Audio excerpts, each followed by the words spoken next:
On है अभी, ठीक है ना? ऑनलाइन का छूटने हैं?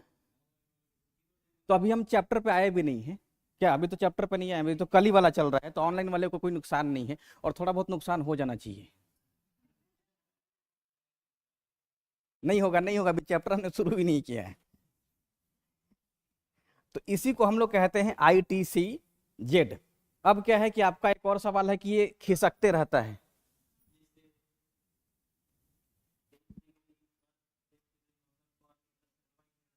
हाँ हाँ,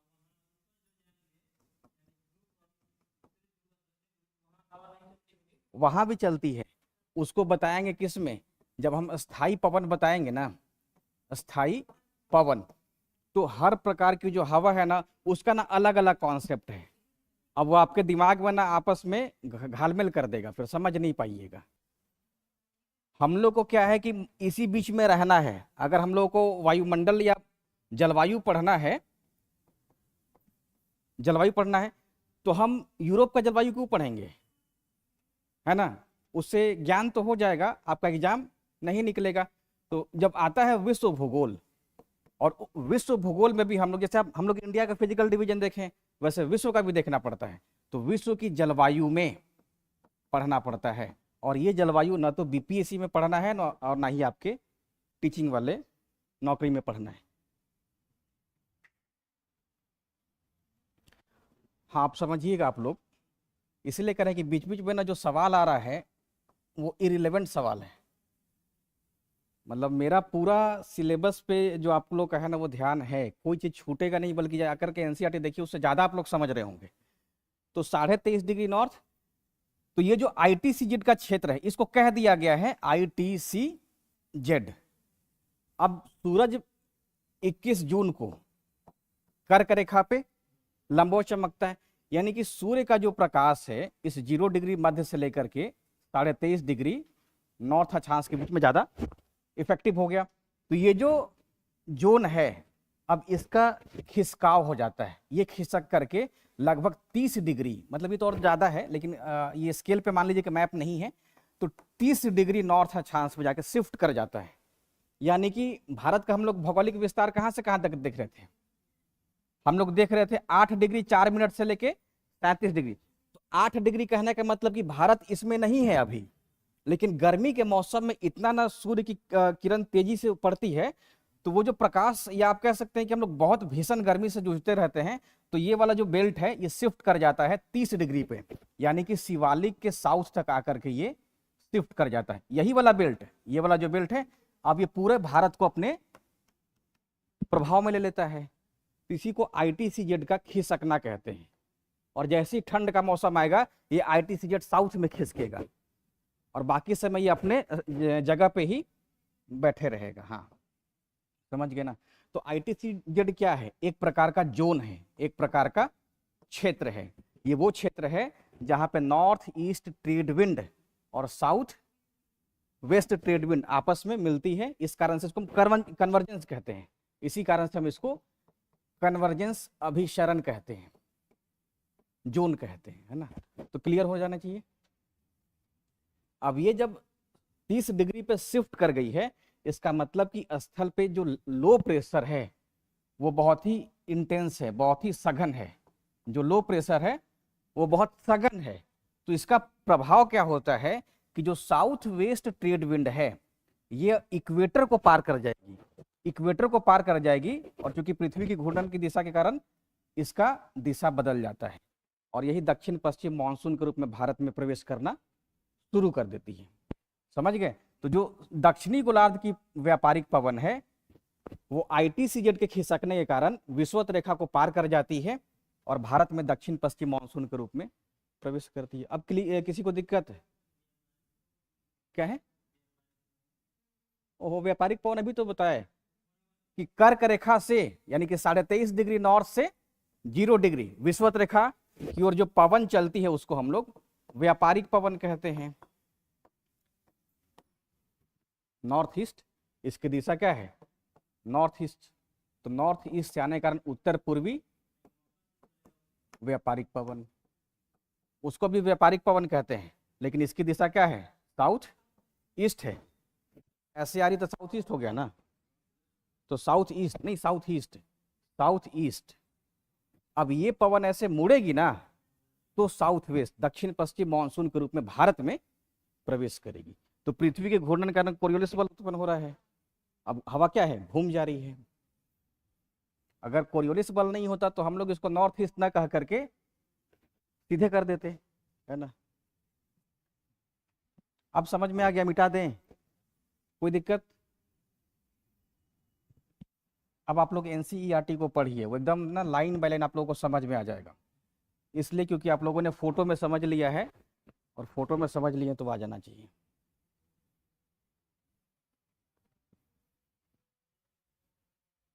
कितने लोग इस मैप को उतार लिए हैं?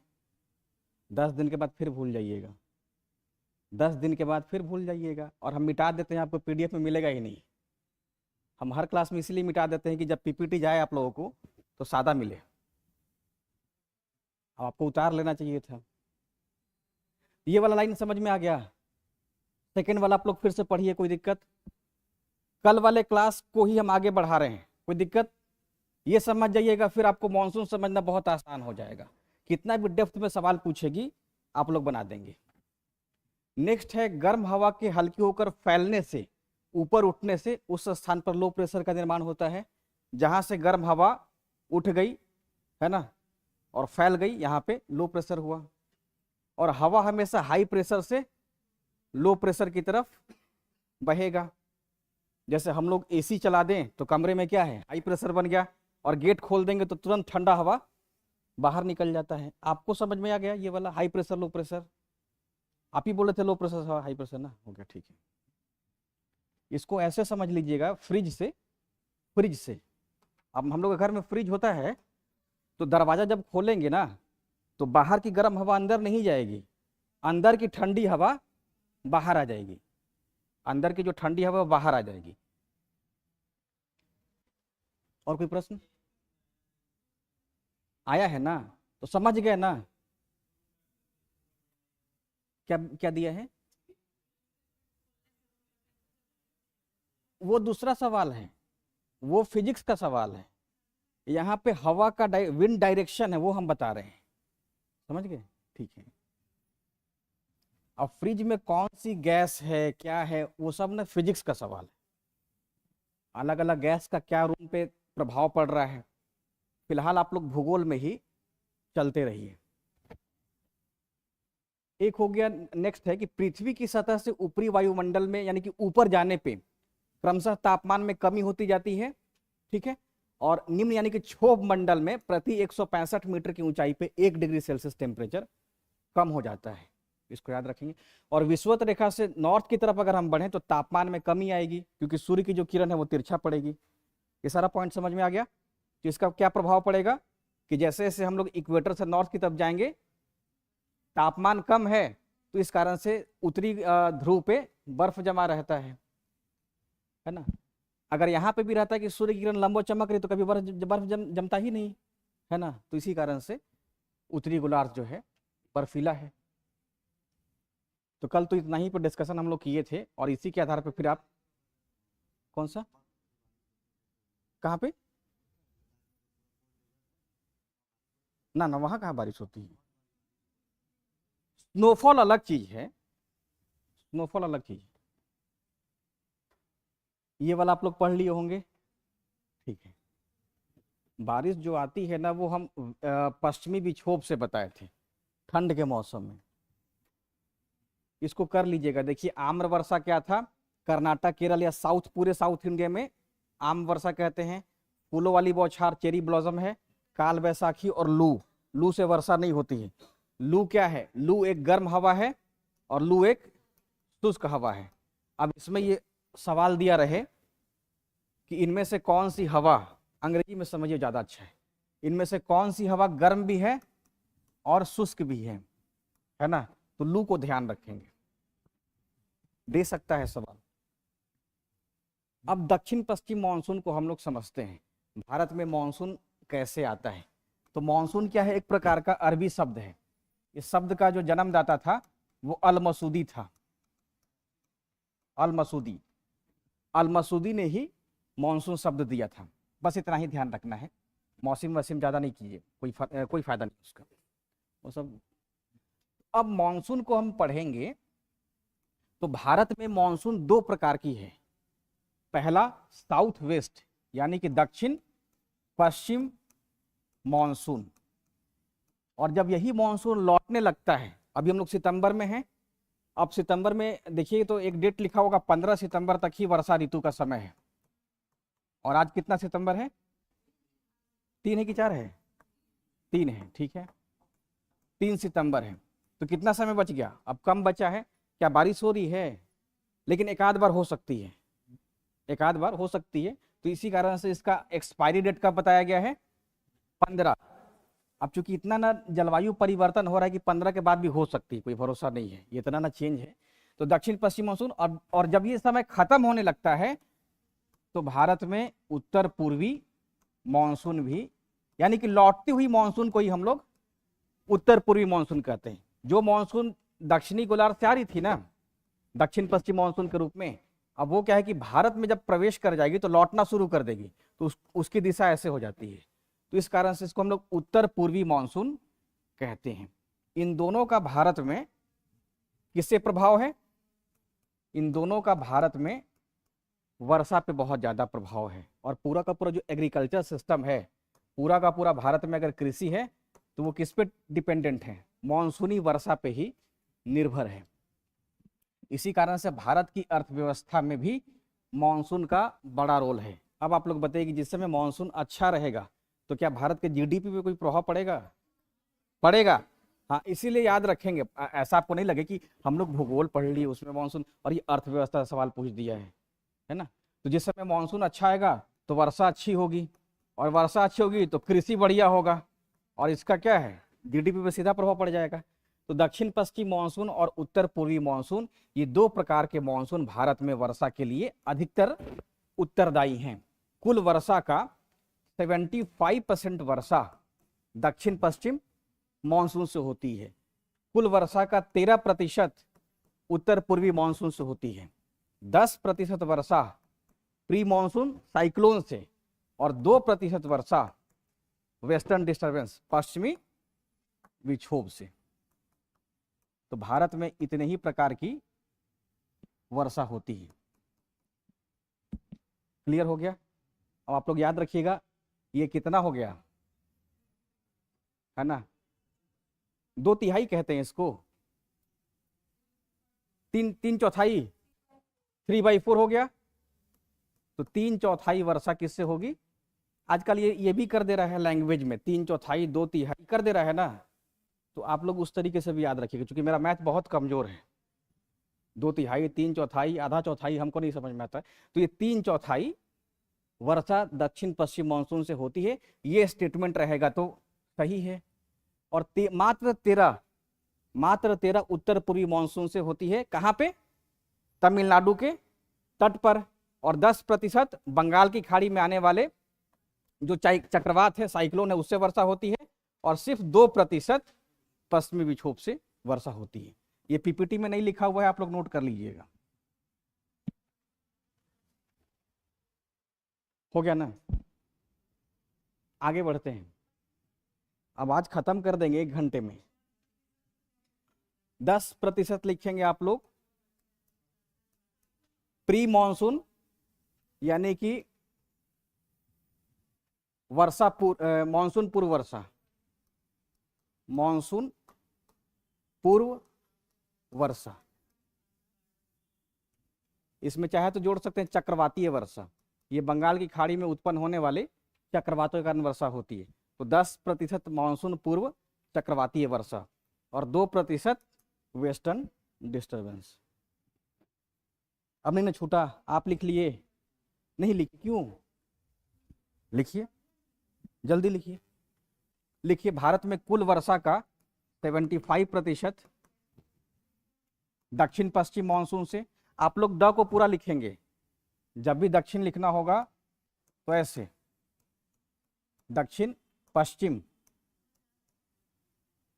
13%, उत्तर पूर्वी 10% प्री मानसून, और 2% वेस्टर्न डिस्टर्बेंस हो गया, ये सब वेस्टर्न डिस्टर्बेंस, पश्चिमी विक्षोभ।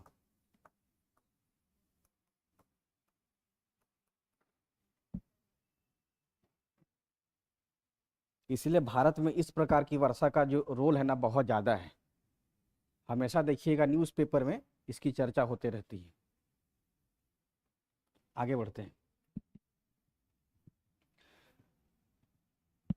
अब जैसे ही दक्षिण पश्चिम मानसून कह रहे हैं, तो इस मानसून की उत्पत्ति की व्याख्या कैसे करें, कैसे उत्पन्न हो जाता है? तो इसकी व्याख्या बहुत सरल तरीके से कर दी गई है। हम लोग तापीय सिद्धांत पढ़ लेते हैं, इसी पे सारा समझ में आ जाएगा, क्योंकि पश्चिमी हवा का सिद्धांत, जेट स्ट्रीम सिद्धांत, एलिनो सिद्धांत, वो सब आप लोग को पढ़ना ही नहीं है। तो दक्षिण पश्चिम मानसून भारत में 2 शाखा से पहुंचती है। अब इस शाखा में पहुंचने से पहले आप लोग इसकी उत्पत्ति की प्रक्रिया को वही समझिए, ठीक जो आप लोगों को ITCZ पढ़ाए थे, ITCZ पढ़े ना आप लोग। अब अगर हम ऐसे लिख दे तो आप लोग समझ जाएंगे ना कि ये हवा कैसे आ रही है। अब तो समझ गए। तो होता क्या है कि जैसे ही 21 जून के बाद बारिश, देखिएगा ना भारत में मानसून कब आता है? केरल में आता है सबसे पहले 1 जून को। 1 जून को केरल में आ जाता है और 1 जून के बाद भारत में प्रवेश करना शुरू कर देता है। लेकिन 21 जून आते आते देखिएगा कि भारत में वर्षा ऋतु शुरू हो जाती है। इसलिए हो जाता है क्योंकि इसी 21 जून को सूर्य जो है कर्क रेखा पे लंबवत चमकेगा। और लंबवत चमकने का मतलब क्या है कि जो ITCZ इक्वेटर पे था वो कहाँ शिफ्ट कर गया है? शिवालिक के दक्षिण तक शिफ्ट कर गया है। अब इतना ना वहां पे लो प्रेशर सघन बना दिया है, यानी कि स्थलीय भाग पे लो प्रेशर बहुत सघन हो गया। अब ये हवा को खींच ली, ये हवा को खींच ली, और जब खींच ली तो ITCZ अपने भीतर इतना लो प्रेशर सघन कर लिया कि वो दक्षिणी गोलार्ध के साउथ ईस्ट पवन को खींच लिया। और ये साउथ ईस्ट पवन अब इक्वेटर को पार कर जाएगी और साउथ वेस्ट मानसून के रूप में भारत में प्रवेश कर जाएगी। तो इसकी उत्पत्ति की व्याख्या मूलतः क्या हो गई? सूर्य का जो प्रकाश है इस कारण से हो गया। वैसे तो जेट स्ट्रीम का भी है प्रभाव, लेकिन ये सब आपको इसलिए नहीं पढ़ना, ये बहुत लंबा है। तो तापीय प्रभाव के कारण क्या है? मानसून का आगमन भारत में हो जाता है और यह मानसून भारत में 2 शाखा में पहुंचता है। यह मानसून भारत में 2 शाखा में पहुंचता है। मुख्यतः सागर के आधार पर हम लोग क्या कहते हैं? अरब सागर का या अरब सागर की तरफ से आने वाले मानसून, और दूसरा बंगाल की खाड़ी में उत्पन्न मानसून। तो भारत में मानसून क्या है? 2 शाखा में पहुंचती है। इसकी पहली शाखा हो गई दक्षिण पश्चिम मानसून और दूसरी शाखा हो गई उत्तर पूर्वी मानसून। यही NCERT में सागर के आधार पे एक तरफ अरब सागर है और एक तरफ बंगाल की खाड़ी है, बंगाल की खाड़ी। तो जो अरब सागर का मानसून है, इस मानसून के उत्पन्न होने में ITCZ का रोल है और दक्षिणी गोलार्ध की व्यापारिक पवन भारत में अब प्रवेश करना शुरू कर देगी। तो अभी तक आप लोग 2 शाखा पढ़ रहे थे। अब इस अरब सागर की जो हवा है सब जगह एक ही है, लेकिन भारत में चूंकि प्राकृतिक विभाग आप लोग पढ़े हैं, तो यहाँ पे कौन सा पर्वत है? वेस्टर्न घाट है, पश्चिमी घाट पर्वत है। इस जगह पे क्या है? विंध्यन रेंज है।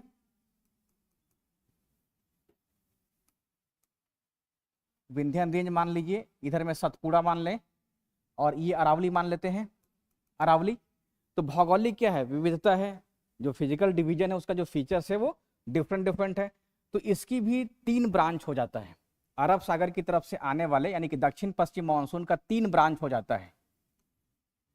इसका जो पहला ब्रांच है, पहली जो शाखा है, वो वेस्टर्न घाट से टकराती है और वेस्टर्न घाट से जब टकराएगी तो यहाँ पे बहुत ज़्यादा वर्षा करती है, 250 सेंटीमीटर से ज़्यादा। ये डाटा NCERT में दिया है कि 250 सेंटीमीटर से अधिक वर्षा कराएगी। कहाँ कराएगी? पश्चिमी घाट के पश्चिमी भाग में, वेस्टर्न घाट के वेस्ट। क्योंकि हवा जब धीरे धीरे ऊपर उठेगी ना, तो आप लोगों को भी मालूम चलेगा कि वो और हल्की होती है और उसमें का नमी खत्म होता जाता है।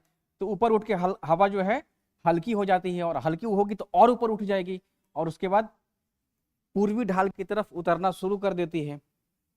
तो दोनों में क्या अंतर है कि जो पश्चिमी भाग है पश्चिमी घाट पर्वत का, जो वेस्टर्न घाट है, जो पश्चिमी घाट पर्वत है, इसका जो पश्चिमी ढाल है, तो पश्चिमी ढाल पर जो हवा चल रही है या हवा आ रही है, ये कहाँ से आ रही है? अरब सागर से आ रही है। तो इस कारण से इस हवा से पश्चिमी घाट के पश्चिमी भाग में वर्षा ज्यादा होगी। अब सारा वर्षा किधर करा दी? पश्चिम की तरफ करा दी, सारा वर्षा पश्चिम की तरफ करा दी। तो जो हवा थी अब वो सूख गई है और अब वो हल्की होकर के पूर्वी ढाल की तरफ उतरेगी। तो हवा जब उतरेगी ना, तो वो अपने उतरने के बाद वो आंतरिक दबाव से गर्म हो जाती है, आंतरिक दबाव से गर्म हो जाती है। अब गर्म हो जाएगी तो उसमें तो नमी ही नहीं है, तो वर्षा नहीं होता है। यही कारण है कि पश्चिमी घाट पर्वत का पश्चिमी जो ढाल है, पूर्वी जो ढाल है, वो वृष्टि छाया प्रदेश, रेन शैडो जोन कहलाता है। तो ये जो प्रदेश है वृष्टि छाया प्रदेश कहलाता है। यहाँ पे वर्षा न के बराबर होती है, बहुत कम होता है, 100 से भी कम है तो वर्षा की मात्रा नहीं होती है। उधर समझ में आ रहा है? मतलब ऐसे क्या कोई दिक्कत है? एक्टिव रहिए क्लास में। क्या है? वृष्टि छाया उधर भी है, वृष्टि छाया वो हर जगह होगा जहां पे उसके एक ढाल पे वर्षा हो रही है और दूसरी ढाल पे नहीं हो रही है। अब जैसे पूर्वी घाट हो गया, उत्तर पूर्वी मानसून वहां पे ज्यादा वर्षा करेगी जहां पे ऊंचाई ज्यादा हो, तो इस ढाल की तरफ ज्यादा करेगी और इस ढाल पे कम करेगी। बात समझ रहे हैं? वृष्टि छाया का मतलब क्या हो गया? अगर वर्षा कराने वाली हवा के मार्ग में कोई भी बैरियर आता है, अवरोधक आ जाता है, तो स्वाभाविक है कि इधर वर्षा ज्यादा होगा और उस तरफ में कम होगा। समझ में आ रहा है? लेकिन अपना ये जो क्षेत्र है ना, ये बहुत लोकप्रिय है, वृष्टि छाया प्रदेश की। प्रायद्वीपीय भारत में एक तरफ तो वर्षा ज्यादा हो रही है और एक तरफ कम हो रही है, क्योंकि सारा वर्षा क्या है, ऊंचाई के कारण उसी तरफ हो जा रहा है, हवा इस तरफ आ ही नहीं रही है, तो इस कारण से वृष्टि। तो अरब सागर की जो मानसून है वो 3 शाखा में पहुंचती है। इसकी पहली शाखा का संबंध किससे है? पश्चिमी घाट पर्वत से है। समझ में आ गया ना? इसकी पहली शाखा का संबंध किससे है? पश्चिमी घाट पर्वत से है। पश्चिमी घाट पर्वत, यहाँ पे वर्षा कितनी हो गई? 250 सेंटीमीटर से ज्यादा। अब इसका प्रभाव होगा कि यहाँ पे वो सब फसल तैयार होगी जो इस वर्षा को झेल ले। जैसे कॉफी, क्या है? कॉफी है ना, जैसे चाय हो गया, जैसे रबड़ हो गया, कुछ मसाला हो गया। इस कारण से पश्चिमी घाट पर्वत के बाद अरब सागर से जो हवा आ रही है उसकी जो दूसरी शाखा है वो नर्मदा और ताप्ती के भाग से, आप कहिए कि विंध्यन और सतपुड़ा के भाग से, विंध्य पर्वत और सतपुड़ा के मध्य से प्रवेश करती है। अब जब प्रवेश करेगी तो कहां तक जा सकती है? ये चली जाएगी छोटा नागपुर के पठार तक। इसकी जो दूसरी शाखा है विंध्य और सतपुड़ा के मध्य से प्रवेश करके छोटा नागपुर के पठार तक पहुंच जाती है और मार्ग में, पूरे मार्ग में वर्षा कराते जाएगी।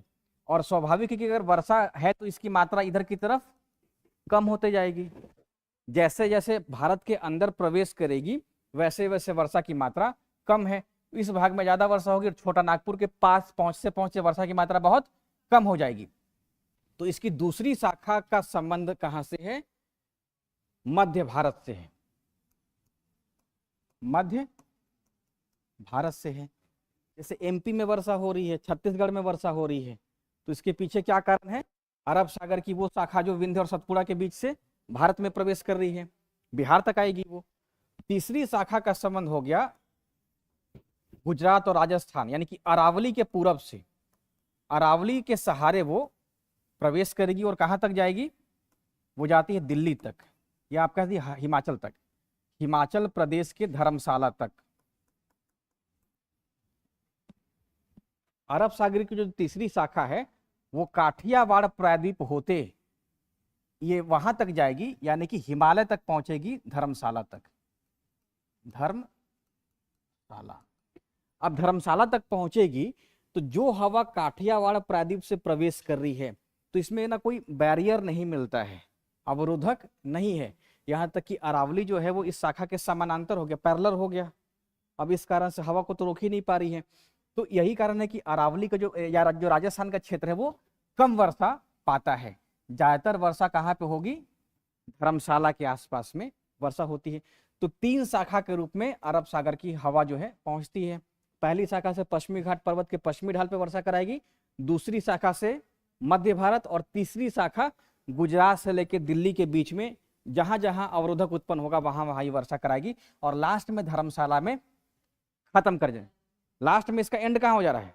धर्मशाला में एंड हो जा रहा है। तो 3 शाखाओं के माध्यम से भारत में वर्षा हो रही है। यानी कि जून से सितंबर के बीच में, जून से सितंबर के बीच में जहां जहां आप लोग सुन रहे हैं, जैसे भोपाल में वर्षा हो रही है, इसका मतलब क्या हो गया? ये शाखा पहुंच गई है ना। और अगर आपको मालूम चला कि जयपुर में ज्यादा बारिश हो गई है, दिल्ली में बारिश हो रही है, तो वो अरब सागर की शाखा से हो रही है। अब देखिए एक और शाखा है बंगाल की खाड़ी। तो बंगाल की खाड़ी वाला जो शाखा है, आप कहिए कि अरब सागर वाला ही शाखा ये आगे बढ़ा है, और आगे बढ़ करके कहां तक टकराएगा? अराकान योमा एक पर्वत है, म्यांमार में स्थित है। जैसे आप लोग हिमालय पढ़ रहे थे ना, तो म्यांमार में अराकान योमा है, वहां पे टकरा करके उसकी दिशा भारत की तरफ हो जाती है, यानी कि बांग्लादेश होते भारत की तरफ हो जाती है। और इधर से ये हवा हिमालय के सहारे, यानी कि शिवालिक के सहारे सहारे धर्मशाला तक आती है। शिवालिक के सहारे, क्योंकि अब वो उस पार जा ही नहीं सकती है। अब जब उस पार नहीं जाएगी तो हिमालय के फुटहिल यानी कि शिवालिक के सहारे सहारे अब ये हवा भारत में प्रवेश करेगी, पश्चिम दिशा की तरफ जाएगी। और कहां तक जाएगी? इसका पहुंच है हिमाचल प्रदेश तक ही है ना। तो धर्मशाला इसी कारण से, धर्मशाला जो है भारत में वो जगह है जो अरब सागर और बंगाल की खाड़ी दोनों मानसून से वर्षा पाता है। तो ये पीटी में पूछा जा सकता है कि भारत का वो कौन सा स्थान है जो दक्षिण पश्चिम मानसून से और उत्तर पूर्वी मानसून दोनों से वर्षा पाता है। तो धर्मशाला, क्योंकि इसका नाम ना, एनशाला का नाम ओपनली एनसीईआरटी लिख देती है, क्योंकि यहाँ पे खत्म हो जाता है, दोनों हवा क्या है? एंड हो जाता है। इस कारण से धर्मशाला को आप याद रखिएगा। यहाँ तक कोई दिक्कत? अभी हम आ रहे हैं, यहाँ तक समझ में आ गया? अभी इसको और बताएंगे। कहाँ पे? दरअसल बहुत कम, 25 सेंटीमीटर 50 सेंटीमीटर के आसपास में, हाँ बहुत कम। जैसे देखिए कोलकाता में वर्षा की मात्रा 119 सेंटीमीटर है, कलकत्ता में वर्षा की मात्रा 119 सेंटीमीटर, और हम पश्चिम की तरफ बढ़ रहे हैं तो पटना में वर्षा की मात्रा 105 सेंटीमीटर, और थोड़ा पश्चिम की तरफ जा रहे हैं तो लखनऊ आते आते 76 दिल्ली आते आते ये 56 मान लीजिए या 60 मान लीजिए, इतना। तो ये जो वर्षा की मात्रा है ना कम होते जाता है। तो पटना वाला 105 आप लिख लीजिएगा। पटना में औसत वर्षा कितनी होती है? तो 105 सेंटीमीटर की वर्षा है एनसीईआरटी के अनुसार। तो वर्षा की मात्रा एक तो कैसे हो रहा है?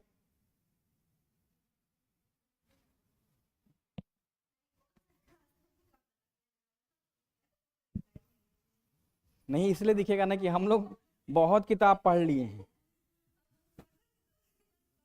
देखिए अब वर्षा का क्या गुण रहा भारत में कि जैसे जैसे वर्षा तट से स्थलीय भाग यानी कि अंदर की तरफ प्रवेश करेगी, वैसे वैसे वर्षा की मात्रा कम होती जाएगी, और जैसे जैसे वर्षा जो है पर्वत के ढाल से उस तरफ जाएगी, वैसे वैसे वर्षा घटते जाती है। तो ये वर्षा के गुण को भी आप याद रखेंगे। कंक्लूजन निकल जाए, जैसे स्टेटमेंट ही दे दे, स्टेटमेंट ये दे दे कि तटीय भाग से आंतरिक भाग की तरफ जाने पे वर्षा की मात्रा बढ़ती है या घटती है। अभी तो घट रहा है ना, फिर बाद में ऐसा ना कि बढ़ा दीजिएगा, कोई भरोसा नहीं है। ऐसा नहीं लगे कि अंदर आएंगे तो बढ़ सकता है, ये भी तो हो सकता है। बढ़ाना नहीं है, कैसे गए? कम होते जाएगा। अब हम ही लोग के पास 10 किलो अनाज रहे और छींटते जाए तो कम कम ही होता जाएगा ना। तो वो अपने पास जितना वाष्पयुक्त यानी कि नमी रखी है ना, उसको सब छिड़कते जाती है वर्षा के रूप में। यहाँ तक कोई दिक्कत नहीं हुआ। अब देखिए भारत में वर्षा का पैटर्न क्या है, हम लोग उत्तर पूर्वी भारत में पढ़ते हैं, नॉर्थ ईस्ट भारत में। नॉर्थ ईस्ट भारत में जो म्यांमार वाली जो शाखा जहाँ पे आती है, यानी कि जो दक्षिण पश्चिम मानसून की शाखा जो म्यांमार से टकरा जाती है,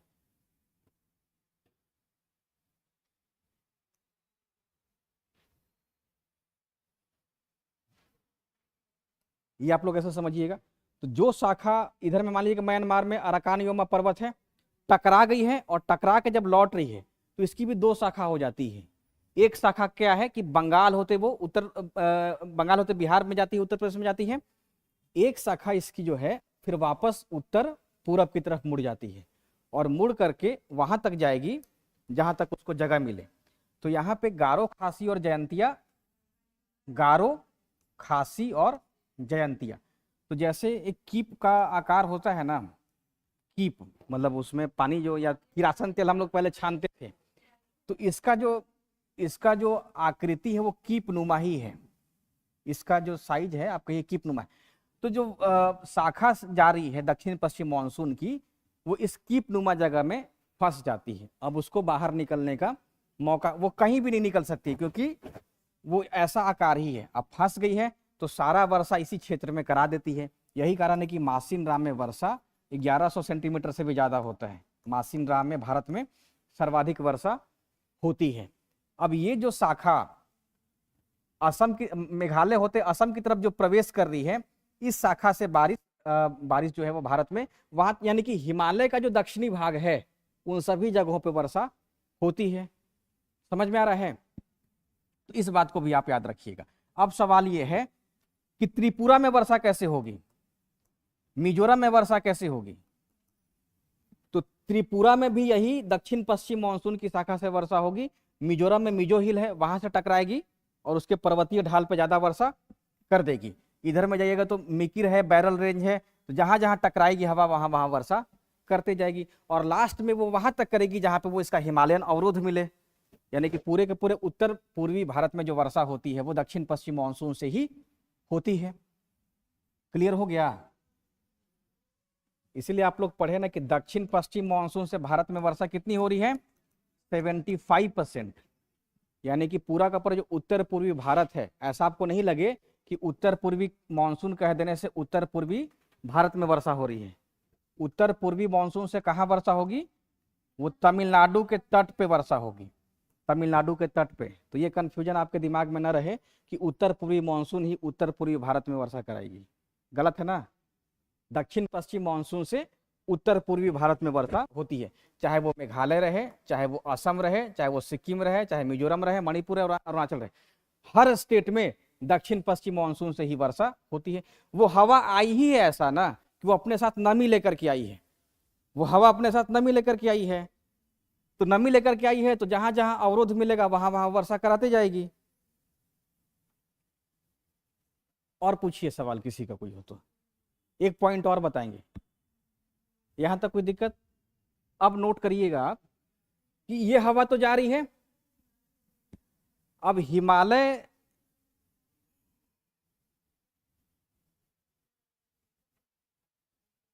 अब देखिए, जो हवा प्रवेश कर गई है अराकान योमा के टकराने से भारत में पश्चिम की तरफ जा रही है, उस हवा से क्या है कि पश्चिम से पूरब से पश्चिम की तरफ वर्षा की मात्रा घटते जाएगी। इधर से वर्षा की मात्रा कम होते जाएगी। हमने अभी बताया कि कलकत्ता में 119 सेंटीमीटर बारिश हो रही है, पटना में 105, तो वो घटते जाएगी। एक और पॉइंट याद रखेंगे कि वर्षा की मात्रा हिमालय से अगर हम प्रायद्वीपीय भारत की तरफ जाएंगे तो भी कम होते जाएगा, तो भी कम होते जाएगा। आप लोग गौर कीजिएगा कि बिहार के सीतामढ़ी शिवहर में जब बारिश होती है पटना सूखा रहता है।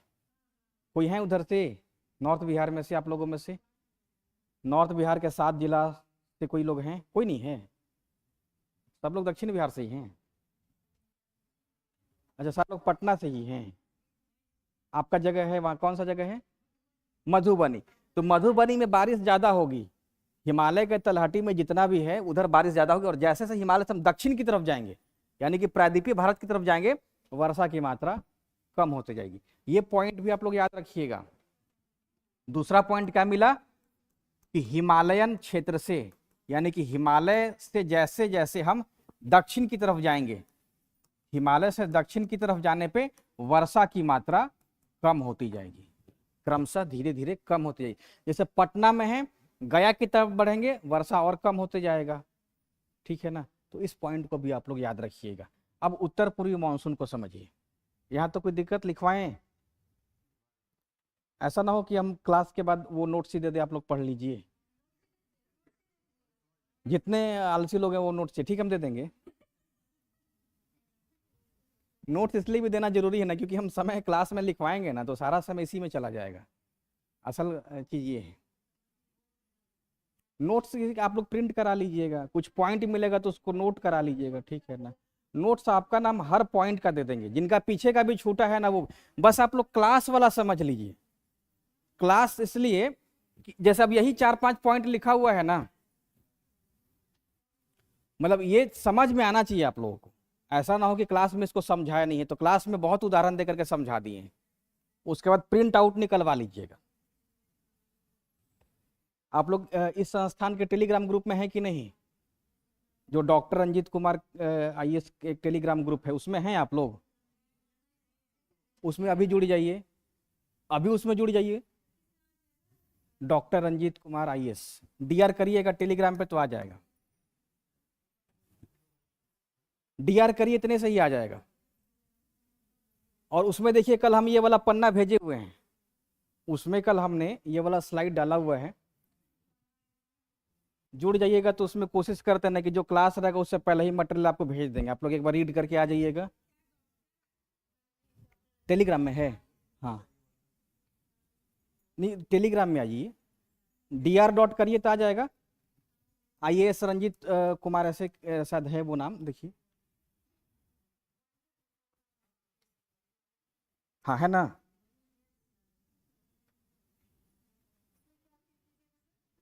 क्लास का PPT PDF जितना भी रहेगा इसमें हम ही डाल देंगे सीधा पहले ही। जैसे स्थायी बंदोबस्त का सवाल आज मॉर्निंग में हम ही डाले हैं,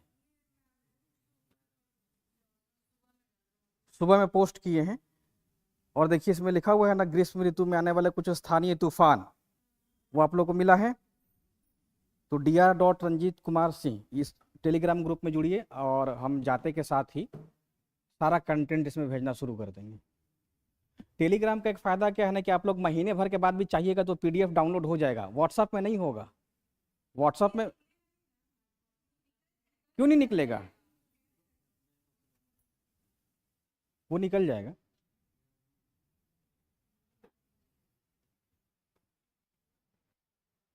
जैसे क्लास में जो पढ़ा दिए हैं ना वो PDF के रूप में डाल देंगे, और भी कुछ रहेगा तो डाल देंगे। जैसे NCERT वाला ही है वो डाल देंगे, आप लोग छपवा लीजिएगा।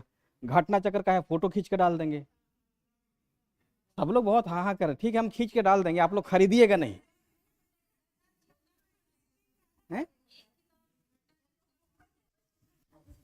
जो पढ़ा रहे हैं ना तो उस मतलब पढ़ाने का मतलब क्या है कि जितना सर्किल है उसके भीतर आप लोग को समझ में आए, सवाल पूछेगा इसी क्षेत्र से, वो बन जाना चाहिए।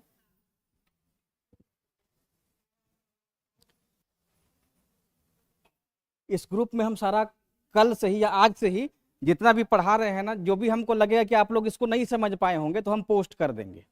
ऐसा हमको लगेगा ना कि आप लोग शायद इसको समझने में थोड़ा सा परेशानी है आपको, तो हम समझा देंगे फिर से। इसकी जो दूसरी शाखा है वो बंगाल की खाड़ी वाली शाखा है। अब देखिए इसका क्या रोल है। तो इस पूरे जो आप प्रभाव देख रहे थे, दक्षिण पश्चिम मानसून का जो प्रभाव है वो कब से कब तक है? जून से लेकर के सितंबर तक है। और इसके बाद सूर्य क्या है, धीरे धीरे दक्षिणी गोलार्ध की तरफ यानी कि मकर रेखा की तरफ मुड़ना शुरू कर देगा। मुड़ भी गया, इसलिए तो हम लोग के यहाँ दिन जो है छोटा हो रहा है, शाम जल्दी हो जाता है। तो इसका प्रभाव क्या होता है कि 15 सितंबर के बाद से ये जो मानसून है अब धीरे धीरे लौटना शुरू कर देगी, यानी कि इसका जो प्रभाव है वो कम होना शुरू हो जाएगा। तो लौट रही है। अब लौटते लौटते सब हवा क्या है कि बंगाल की खाड़ी के पास इकट्ठा होगी। जो हवा अंदर गई थी अब वो धीरे धीरे पीछे की तरफ लौटेगी, और जब लौटेगी तो बंगाल की खाड़ी के ऊपर एकत्र होगी, तो स्वाभाविक है कि वहां से क्या वाष्प उसको मिल जाएगा, ह्यूमिडिटी मिलेगा ना, आर्द्रता मिल जाएगा, तो उसको वो ग्रहण कर लेगी। और जब आर्द्रता, अब देखिए आप लोग कूलर चलाए हैं ना, कूलर में जब पानी चला लेते हैं तो वो हवा क्या है, उसमें आर्द्रता ह्यूमिडिटी है, और पानी हटा दिए तो हवा सूखा आता है ना। तो सेम कंडीशन उसको यहाँ पे मिल रहा है। जैसे ही सम लैंड पे है तो क्या है, सूखा है, और जैसे ही सागर पे आ गई अब उसको नमी मिलना शुरू हो गया। नमी कैसे मिलेगा? एक तो सागर के ऊपर सूर्य का प्रकाश चमक रहा है, तो इवापोरेशन वाष्पीकरण की क्रिया होगी यहाँ पे, तो वाष्प इसके ऊपर में जम जाएगा, है ना, यानी कि इसके वायुमंडल में वाष्प का प्रभाव रहेगा। तो अब ये हवा जब लौटेगी तो इसकी दिशा फिर वापस अपने ही जहां से आई थी उधर जाएगी। तो जब लौटती है तो बंगाल की खाड़ी से वो आर्द्रता ग्रहण कर लेगी, उसको अब ह्यूमिडिटी मिल गया। अब वो ह्यूमिडिटी पश्चिमी पूर्वी घाट पर्वत के पूर्वी ढाल पे वर्षा कराना शुरू कर देती है।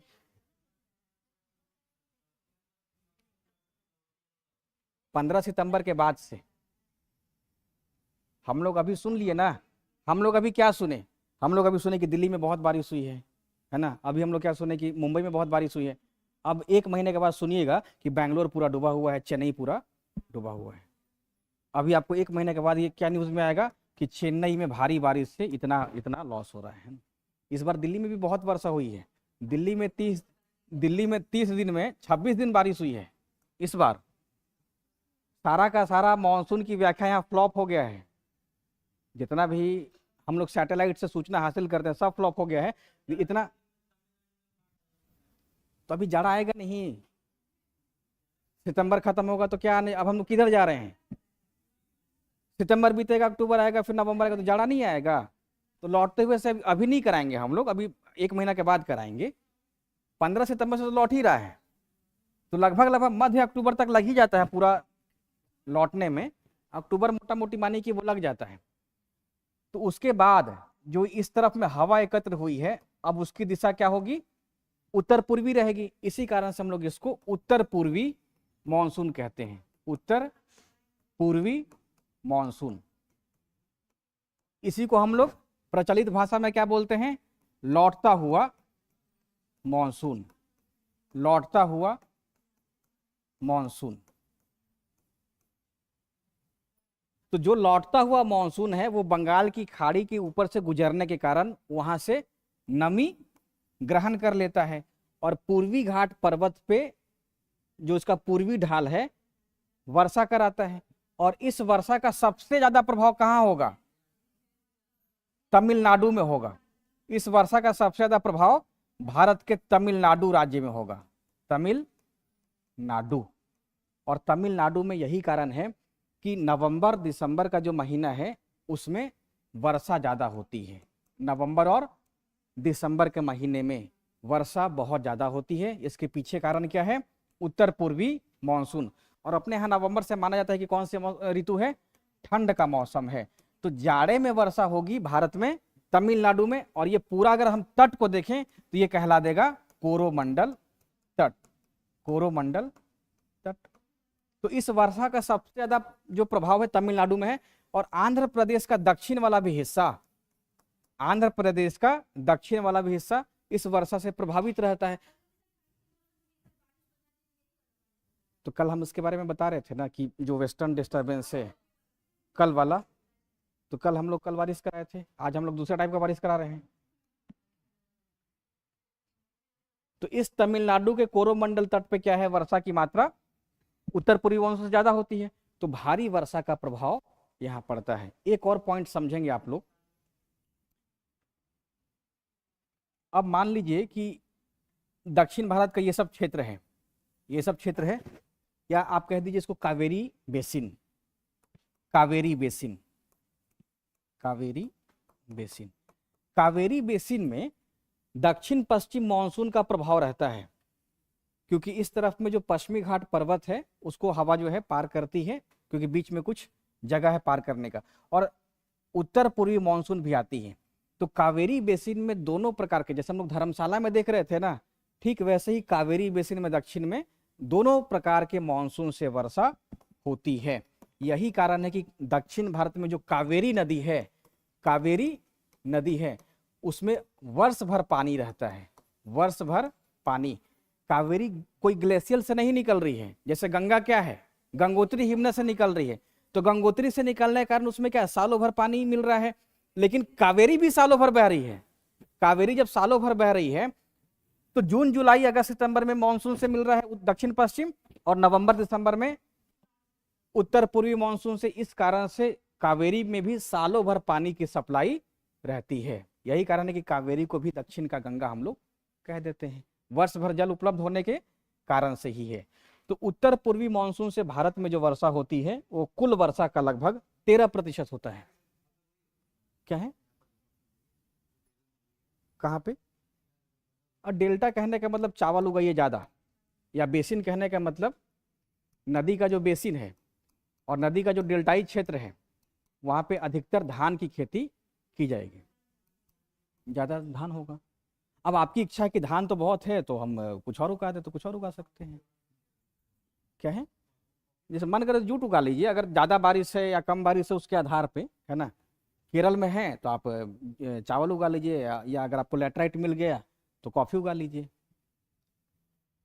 डिपेंड करता है आपकी इच्छा के ऊपर में। तो इस वर्षा का जो प्रभाव रहता है उत्तर पूर्वी मानसून का, वो कुल वर्षा का भारत में 13% होता है। अब समझ में आ रहा है क्यों कम है, इसलिए कि इसका जो प्रभाव है सिर्फ कोरोमंडल तट पे ही है। तो भारत का अधिकांश वर्षा दक्षिण पश्चिम मानसून से ही प्राप्त करता है 75%, 13% सिर्फ कोरोमंडल तट पे वर्षा उत्तर पूर्वी मानसून से होता है। यहाँ तक कोई दिक्कत आया? अब देखिए इस मानसूनी वर्षा की अलग अलग विशेषता जो एनसीईआरटी में ओपनली लिखा है लगभग 9 पॉइंट में, 9 बिंदु में, हालांकि आपको समझ में आ गया है, लेकिन उन 9 बिंदु को आप लोग एक बार रीड कर लीजिए, रीड कर लीजिएगा तो उसकी विशेषता। यहां तक कोई दिक्कत हुआ तो बताइए। दक्षिण पश्चिम मानसून, उत्तर पूर्वी मानसून, कहाँ वर्षा है कहाँ वर्षा नहीं है। अब देखिए अगर इसी में हम कह दें कि पूर्वी घाट पर्वत का जो पश्चिमी हिस्सा है उसमें ज्यादा बारिश होगी कम, बहुत कम होगा, हो सकता है कि ना भी हो। अगर इस तरफ में ज्यादा वर्षा होगी तो उस तरफ में नहीं होगी। तो हमेशा ये याद रखेंगे कि एक जो पर्वत है उस पर्वत का जिधर से हवा आएगी, चाहे वो बंगाल की खाड़ी से आए चाहे अरब सागर से आए, तो अरब सागर से अगर हवा आ रही है तो पर्वत के सम्मुख ढाल पे, यानी कि इस हवा के सम्मुख ढाल पे वर्षा ज्यादा होगी। और ये हवा दूसरी तरफ अगर उतरती है तो उसमें 2 कारण से नमी खत्म हो जाती है। पहला कि सारा वर्षा इधर ही करा दी, अब बचा क्या? पहला वर्षा क्या इधर ही करा दी, अब बचा क्या? तभी तो ये ऊपर उठ गई है और हल्की होकर के वो दूसरी तरफ उतरेगी, और जब दूसरी तरफ उतरेगी तो अपने दबाव से भी वो गर्म होते जाएगी। तो ये 2 कारण है जिसके कारण से पर्वत के विमुख ढाल पे वर्षा नहीं होती है, बहुत कम होती है। इसी कारण से वृष्टि छाया प्रदेश, रेड शैडो जोन हम लोग इस क्षेत्र को कहते हैं। अब सेम कंडीशन इसको पूर्वी घाट मान लीजिए, और अगर पूर्वी घाट मान लीजिएगा तो पूर्वी घाट तो पूरा सतत नहीं ना है, वो टूटा है, नल्ला मलाई अलग है ना। तो अब पूर्वी घाट बंगाल की खाड़ी से जो हवा आ रही है तो पूर्वी घाट पर्वत की तरफ ज्यादा वर्षा कराएगी, क्योंकि पूर्वी घाट की ऊंचाई कम है, तो जो भी कुछ हवा पार करेगी वो इस ढाल पे भी वर्षा कराएगी। अब हिमालय क्या, हाँ पूरब में ज्यादा होगा, ठीक है।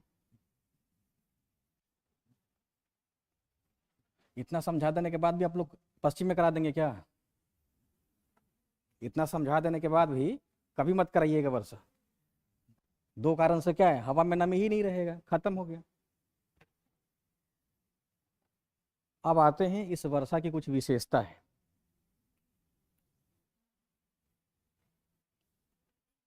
एक लाइन लिखा है तमिलनाडु का तट सूखा क्यों, मतलब जून से सितंबर के बीच में सूखा क्यों है? एनसीईआरटी में जून इसमें सूखा इसलिए है कि पश्चिमी घाट पर्वत के कारण यहां तक ये हवा पहुंच नहीं पा रही है। पहला कारण तो ये हो गया। दूसरा कारण ये है कि जो हवा बंगाल की खाड़ी से गुजर रही है वहां पे ये तट क्या है, पैरेलल है, समानांतर है। जो अरावली कंडीशन है वो कंडीशन आपको जून के से सितंबर के बीच में यहां दिख रहा है।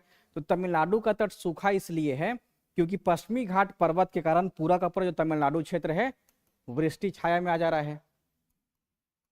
मतलब इस शाखा के लिए तो ये वृष्टि छाया ही ना कहलाएगा, इसी कारण से तो इस शाखा से हो रहा है, तो वृष्टि छाया हो गया। और दूसरा क्या है कि दक्षिण पश्चिम मानसून के ये समानांतर पैरेलल पड़ जाता है, यानी कि कोई रोकने वाला अवरोधक ही नहीं है। इस कारण से तमिलनाडु का जो तट है वो जून से सितंबर के बीच में यानी कि वर्षा ऋतु में सूखा रह जाता है, सूखा है।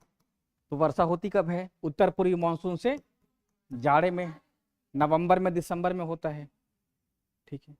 और क्या है, कोई दिक्कत और किसी को? आपको कोई दिक्कत? ठीक है।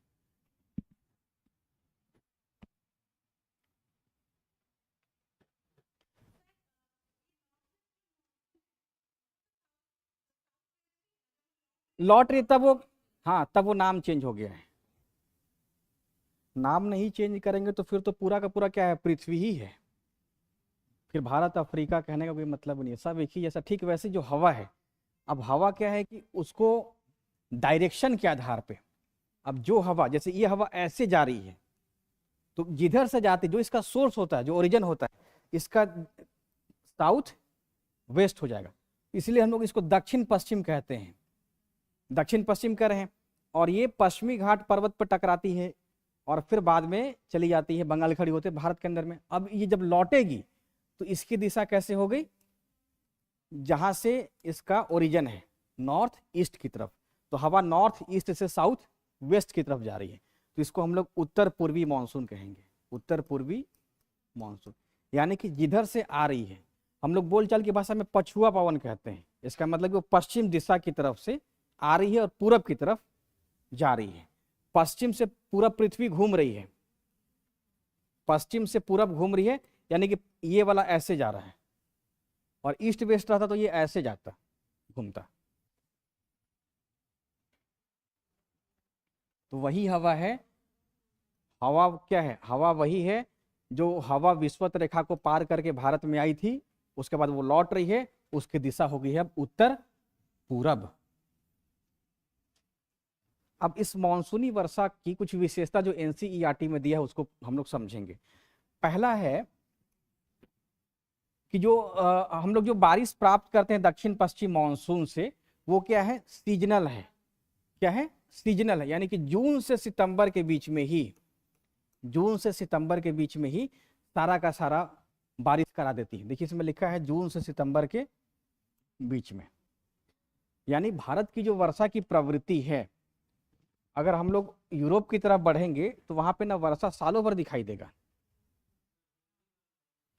एनसीईआरटी में पढ़िएगा, इसलिए हिंदी नहीं रखें कि जो इंग्लिश मीडियम है उनको मेरी भाषा से कुछ नहीं समझ में आए तो यहाँ से समझ में आ जाएगा, है ना। है? वहां पे कई बार क्या है कि सालों भर कई क्षेत्रों में वर्षा होती है, बहुत सारा ऐसा क्षेत्र है जहाँ सालों भर वर्षा हो रही है। तो भारत की जो वर्षा है वो सिर्फ और सिर्फ जून और सितंबर के बीच में हो रही है। ठीक है, तो पहली विशेषता क्या हो गई, भारत की जो वर्षा है वो अल्पकालिक है, सीजनल है, अल्पकालिक है। यानी कि अगर हम कहते हैं कि भारत में साउथ वेस्ट मानसून से वर्षा हो रही है कितना, 75%, तो ये कुल वर्षा कितना है, जून जुलाई अगस्त और सितंबर, यही 3 महीने में सारा का सारा वर्षा हो जा रहा है। यानी कि 3 महीने में ही भारत की कुल वर्षा है। अब बाकी के समय हम लोग इसे सिंचाई करना पड़ता है, वर्षा का संबंध कृषि से है, तो पूरा का पूरा यानी कि 9 महीना अपने पास सिंचाई की पर्याप्त व्यवस्था रहेगी, तभी जाकर के कृषि हो पाएगा। तो पहली विशेषता हो गई कि भारत की मानसून की जो विशेषता वो अल्पकालिक है। कोई दिक्कत, लिख लीजिए, भारत की वर्षा अल्पकालिक है पहला। हाँ, यह वर्षा अल्पकालिक है। बगल में लिख लीजिएगा कुल ये सब एनसीईआरटी में थोड़ा ना लिखा हुआ है कि 75% कितने महीने में हो जा रहा है, 3 महीने में हो जा रहा है। अभी आपको अपने समझ पे बनाना है। लिखिए, भारत की वर्षा अल्पकालिक है जो जून से सितंबर के मध्य होती है। भारत की वर्षा अल्पकालिक है, सीजनल है, जो जून से सितंबर के मध्य होती है। अर्थात अर्थात अर्थात दक्षिण पश्चिम मानसून से, अर्थात दक्षिण पश्चिम मानसून से होने वाली कुल वर्षा का 75% इन्हीं महीनों में संपन्न होता है। अर्थात दक्षिण पश्चिम मानसून से होने वाली कुल वर्षा का 75% इन्हीं 3 महीनों में खत्म हो जाता है। पहला लाइन हो गया।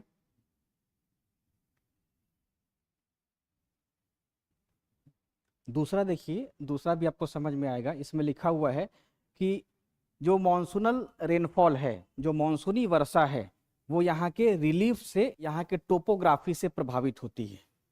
रिलीफ और टोपोग्राफी से प्रभावित होती है, यानी कि उस वर्षा का विंड वार्ड, यानी कि हवा की दिशा में जो वर्षा है ज़्यादा होती है, और जैसे ही दूसरी दिशा में जाते हैं वर्षा की मात्रा कम होती जाती है। और उदाहरण क्या दिया है इसमें, एक तो वेस्टर्न घाट का उदाहरण दिया है। Western Ghat register a rainfall of over 250 centimetre, है ना। Again the heavy rainfall in the north eastern state, उत्तर पूर्वी भारतीय राज्य में। मतलब यहाँ पे भी कहा जा रहा है कि जो सेकंड पॉइंट है वो ये कहना चाहता है कि अपने यहाँ का जो वर्षा है वो टोपोग्राफी यानी कि उच्चावच से प्रभावित है। उच्चावच, उच्चावच का मतलब क्या हो गया, ऊंचाई वाला भी और निचाई वाला। जैसे कि हम कहते हैं कि पर्वत हो गया, पहाड़ हो गया, है ना, मैदान हो गया। तो भारत की जो वर्षा है वो टोपोग्राफी रिलीफ से प्रभावित है। इसका उदाहरण दिया है पश्चिमी घाट पर्वत। तो पश्चिमी घाट का जो पर्वत है, हवा से इसका जो पश्चिमी तट है वो ज्यादा वर्षा प्राप्त करेगा, है ना। और जैसी हवा इसके दूसरी ढाल की तरफ जाएगी, गर्म होने के कारण वर्षा नहीं होगी, तो वृष्टि छाया प्रदेश हो गया। और सेम कंडीशन हो गया उत्तर पूर्वी भारतीय राज्य में। अगर मेघालय का जो पठार है या मेघालय है वो कीपनुमा है, वो क्या है, कीपनुमा है। गारो खासी जयंतिया के कारण गारो खासी और जयंतिया, और कोई रहता तो वो क्या रहता, ब्लॉक हो जाता, हवा उसमें जा ही नहीं पाती। गारो खासी जयंतिया, अब हवा जाएगी इधर से, एक और अगर कोई और रहता तो जाती ही नहीं। तो कीपनुमा का कारण क्या है, हवा जो है जो गई अब उसमें फंस गई, और फंस करके सारा का सारा जो वर्षा है इसी कीपनुमा धरातल पे करा देती है। तो भारत की जो वर्षा है वो रिलीफ से या टोपोग्राफी से प्रभावित है। और यही कारण है कि भारत का जो मैदानी इलाका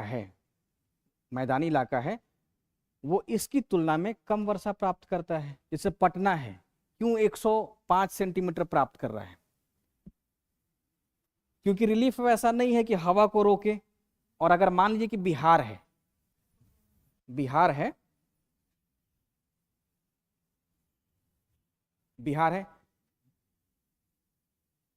अब इसी बिहार में उत्तर से दक्षिण एक पर्वत रहता, तो क्या होता, इस तरफ में वर्षा ज्यादा होती, क्योंकि बंगाल की खाड़ी से आने वाला जो मानसून है वो इधर टकरा करके ज्यादा बारिश करता है, और इस तरफ में वर्षा कम होती।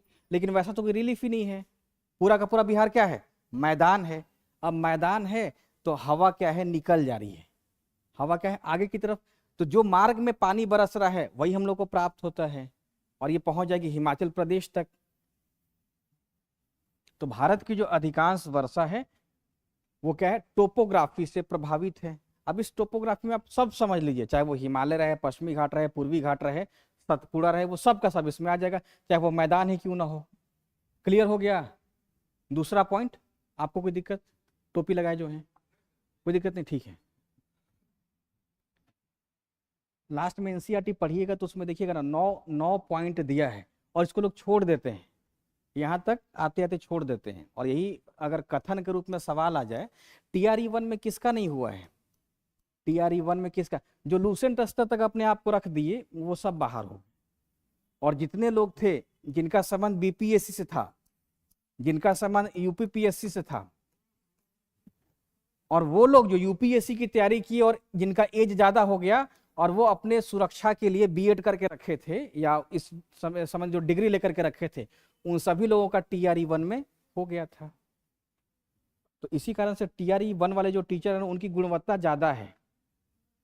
वो लोग अगर पढ़ा रहे होंगे अपने क्लासरूम में तो एक बढ़िया कॉन्सेप्ट दे रहे होंगे। और निचले लेवल का होता ना कि लखनऊ कहाँ है, पटना कहाँ है, अगर ये टाइप का एग्जाम में सवाल पूछा जाता, अकबर का जन्म कब हुआ था, ये सब, तो एकदम लो कैटेगरी का टीचर जाता। TRE1 का पेपर बहुत बढ़िया था। चेयरमैन कौन थे उस समय, अतुल प्रसाद थे ना, तो वो बहुत अच्छा काम किए थे। मतलब वो जितने समय में TRE1 लिए और जितने समय में TRE2 लिए, तो TRE1 और TRE2 अतुल प्रसाद, अब हमको भी तो बोलने दीजिए क्या।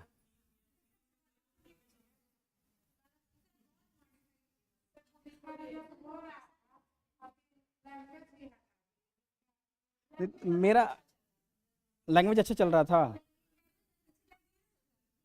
मेरा ये कहना है कि अतुल प्रसाद जब चेयरमैन थे तो जितने समय में TRE1 और 2 को बहुत अच्छे से करा दिए, उतने समय में बाद के चेयरमैन रिजल्ट तक नहीं दे पाए हैं। रिजल्ट भी नहीं दिए हैं। इसका मतलब क्या है कि ब्यूरोक्रेसी में भी इफिशियंसी होती है। वो आदमी ऐसा आया जो सब सिस्टम सुधार दिया, मतलब बहुत कम समय 6 महीना में ऐसा सुधारा कि एग्जाम का जो डेट है वो निकाल भी दिया और ले भी लेता, पेपर भी लीक नहीं होता। और उसके बाद का जो चेयरमैन आया उसको कुछ समझ में ही नहीं आ रहा है कि अब हम करें तो क्या करें।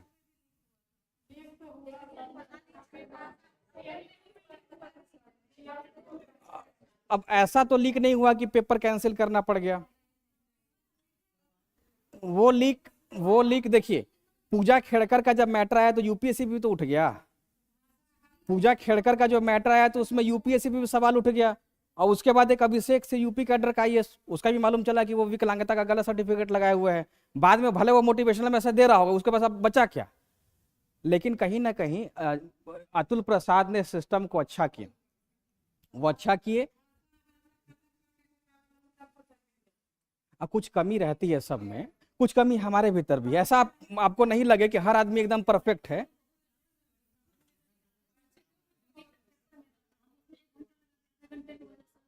एक घंटा लग गया तो अब तो एग्जाम ही नहीं हो रहा है। अब आप हिंदी जान करके भी क्या कर लीजिएगा, अब तो एग्जाम ही नहीं हो रहा है। अब कोई ऐसा चेयरमैन आए जो हिंदी एकदम सरल कर दे और कहे कि 10 साल में हम एक ही पेपर लेंगे, तो क्या फायदा इसका फिर। वो चेयरमैन बहुत कम समय में टीआरई 1 भी करा दिए, 2 भी करा दिए, बहुत सही किए ना। इसका मतलब ये रहा ना कि टीआरई 1 में अगर आपको पेपर टफ लगा था तो आप लोग प्रैक्टिस के बेस पे उस स्तर पे 2 और 3 में पहुंच जाते हैं।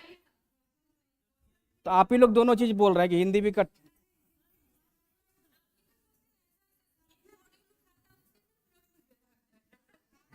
ठीक है, अब जो आया है डेट 17 नवंबर का आया है, 17 नवंबर का बीपीएससी का डेट आया है। कब आया है? सितंबर में। और उसमें भी लिखा हुआ है कि संभावित है, जो भी रहे लेकिन लिखा है संभावित, तो हो ही जाएगा। और खेद भी नहीं प्रकट किया गया है, लिख दिया गया अपरिहार्य कारणों से एग्जाम की तिथि, माने कि बहुत गर्व फील हो रहा है उनको कि अपरिहार्य कारणों से डेट आगे बढ़ा दिए। कोई खेद नहीं, ट्रेन 5 मिनट लेट आती तो अनाउंसमेंट क्या होता है कि खेद है, यात्रियों की परेशानी के लिए हमें खेद है। क्या? हाँ,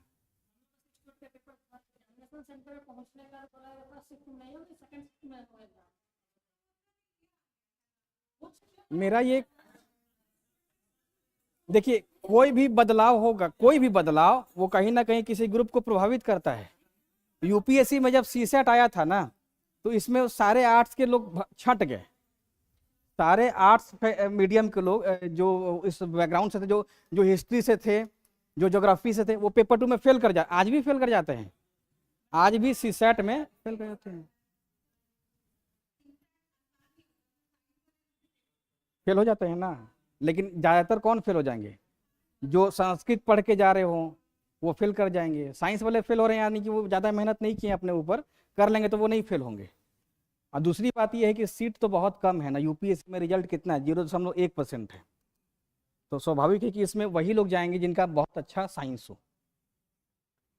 तो मानसूनी वर्षा की जो दूसरी विशेषता रही वो ये रहा कि यहाँ की जो वर्षा है वो उच्चावच टोपोग्राफी से प्रभावित है।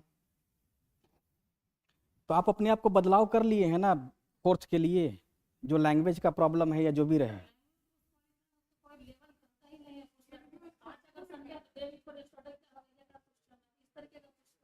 अच्छा, नहीं तो आप अपने हर तरीके से बदलाव कर लीजिएगा। उसमें भी थोड़ा थोड़ा, उसमें भी अपने आप को थोड़ा थोड़ा ढाल लीजिएगा।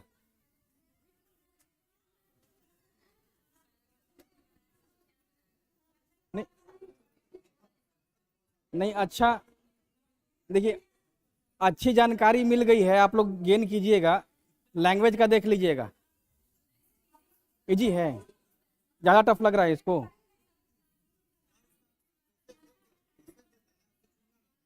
तो आसान है ना। अच्छा ठीक है, अब आप लोग शांत रहिए, शांत रहिए, आप लोग आगे पढ़ा रहे हैं।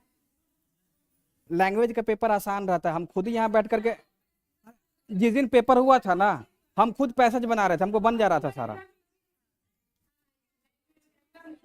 तीसरा तीसरा तीसरा विशेषता देखिए, जो मानसूनी वर्षा है थोड़ा सा आप लोग,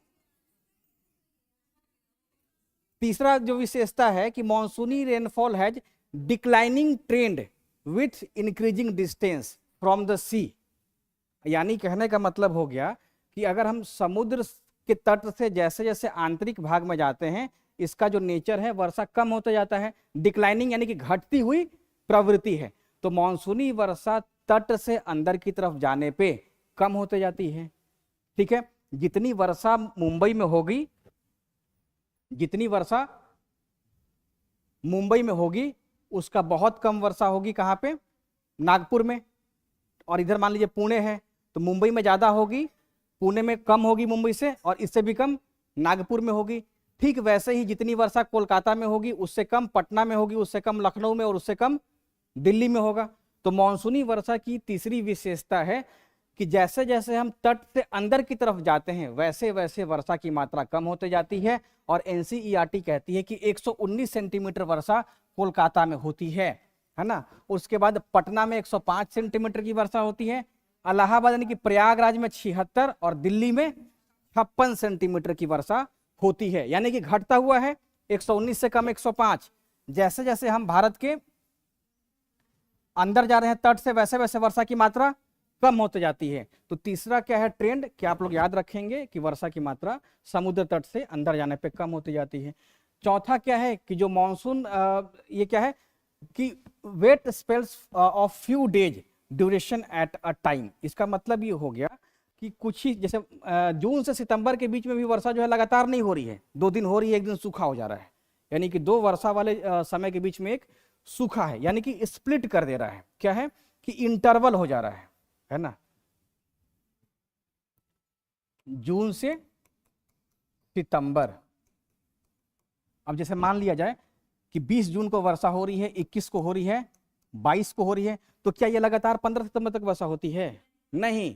यानी कि इस 3 महीने में भी वर्षा क्या है, रुक रुक करके हो रही है। एक बार हो रही है, स्प्लिट हो जा रहा है, सूखा आ जा रहा है, फिर वर्षा हो रही है, फिर रुक जा रहा है। यानी कि जून से सितंबर के बीच में भी ये लगातार ना हो करके रुक रुक करके वर्षा होती है। तो मानसूनी वर्षा की जो चौथी विशेषता है कि वो इंटरवल के साथ होती है। समझ में आ गया?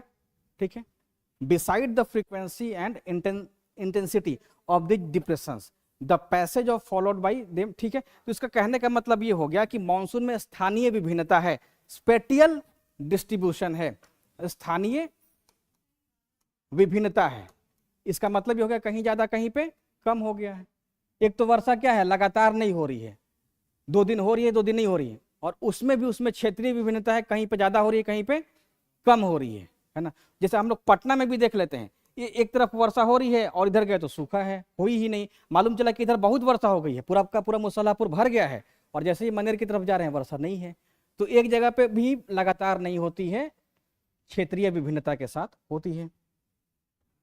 नेक्स्ट जो इसकी विशेषता है कि summer rainfall comes in the heavy downpour leading to considerable run off. अब देखिए इसमें क्या है कि यहाँ की जो बारिश होती है, अब देखिए ये ना कहीं कहीं आपको ना अर्थव्यवस्था पर दिखाई देगा।